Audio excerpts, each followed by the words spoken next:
जय हिंद दोस्तों।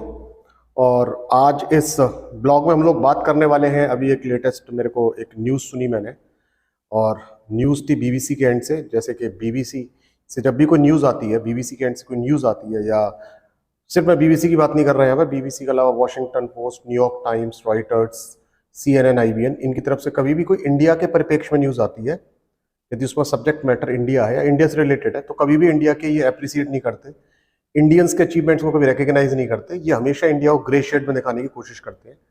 तो ये तो हम सभी को ऑलरेडी पता है कि जो वेस्टर्न मीडिया है, जो यूरोपियन मीडिया है, they always try to present India in a grey shade. और इनकी एक एक जो पुरानी माइंडसेट है, वो it's a big problem with them, because they can not tolerate a South Asian nation which was a colony of European power, वो rise करे, ये डाइजेस्ट नहीं कर सकते। They can not just tolerate it. तो खैर अब बात करते हैं किस बारे में बात हुई है। BBC, you know what BBC did? BBC ने ब्लेम किया इंडिया को। BBC blamed India for not feeding the world.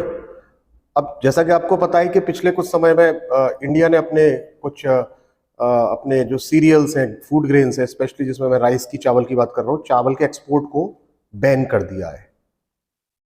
India has restricted the export of rice to the other Nations.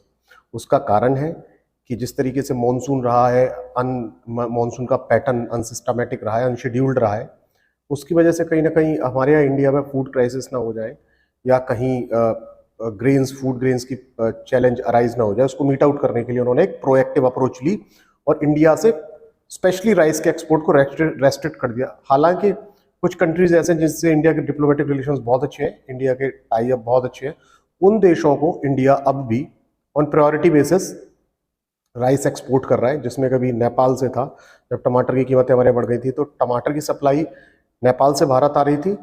चूंकि नेपाल में राइस का कंजम्पशन बहुत है और उनके राइस का जो प्रोडक्शन है वो उतना नहीं है, तो इंडिया ने टमाटर के बदले राइस नेपाल को दिए। ऐसे कुछ और एक देश हैं जिसमें कभी मैं पढ़ रहा था, सिंगापुर को भी इंडिया मतलब उसी प्राइस पर राइस सेल करेगा जिस पर नॉर्मली करता है, विदाउट प्राइस हाइक। अब हम बात करते हैं कि बीबीसी।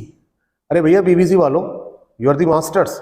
तुम सो कॉल्ड, तुम्हारे अंदर एक सो कॉल्ड, लेट मी से, एक अपनी बारे में एक बहुत बड़ी गलत फहमी है कि you are the bosses, you are the you are the one who decide and define the future path. तो वैसे आप दे दो ना, कहो ना यूके गवर्नमेंट को कहो कि राइस, व्हीट, बार्ले, सीरियल सारी प्रोड्यूस करें, और जिनको आप दिलवाना चाहते हैं उनको खुद दे दो। ये वही बीबीसी है 40 साल पहले ये इंडिया के कहता था, you know what earlier it used to say, कहता था कि ये ब्लेम करता था इंडिया को और कहता था India is not feeding its own people. 40 साल पहले इसको दिक्कत थी कि भारत अपने लोगों को नहीं खिला पा रहा था, और आज इसको दिक्कत है कि भारत दुनिया को नहीं खिला पा रहा है। अरे भैया, we are not here for charity. जैसे तुम लोग चैरिटी नहीं करते ना, तुमने तो हमको लूटा।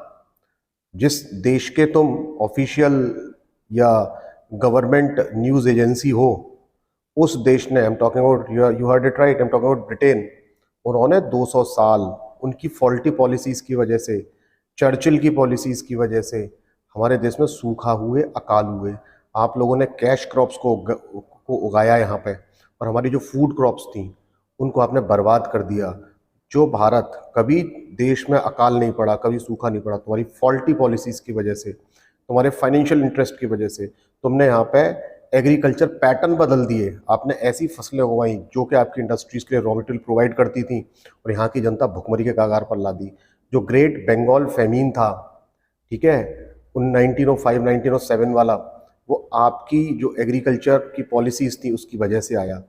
उसकी वजह से आपने यहाँ पे लाखों लोगों को मार दिया। उसके बाद आज आप हमें ज्ञान दे रहे हो, हैं? इतनी बेशर्मी कहाँ से लाते हैं? इतनी बेशर्मी तो भारत के विपक्ष में भी नहीं है जितनी बेशर्मी आप दिखा रहे हो। हालांकि वो विपक्ष कहीं ना कहीं आपसे इंस्पायर्ड है, उनके रोल मॉडल्स आप लोग ही हो, लेकिन अब तक वो आपके बराबर नहीं पहुंच पाया है। ये आपको जो हिपोक्रेसी है ना, आपकी जो बिगॉटरी है, और आपके जो डबल स्टैंडर्ड है, ये वर्ल्ड क्लास है। और ये सिर्फ इंडिया के साथ नहीं करते हो।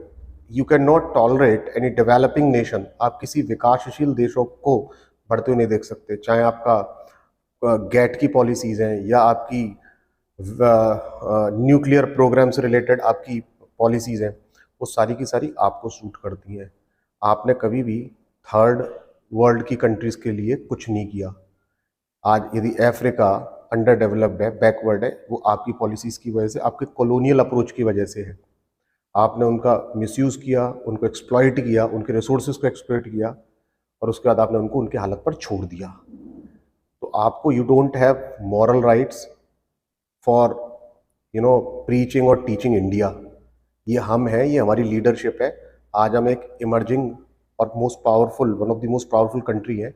हम डिसाइड करेंगे कि हमें किसको क्या देना है। हमारे ऊपर कोई इम्पोज नहीं कर सकता। Nobody can dictate its terms on us. ठीक है जी।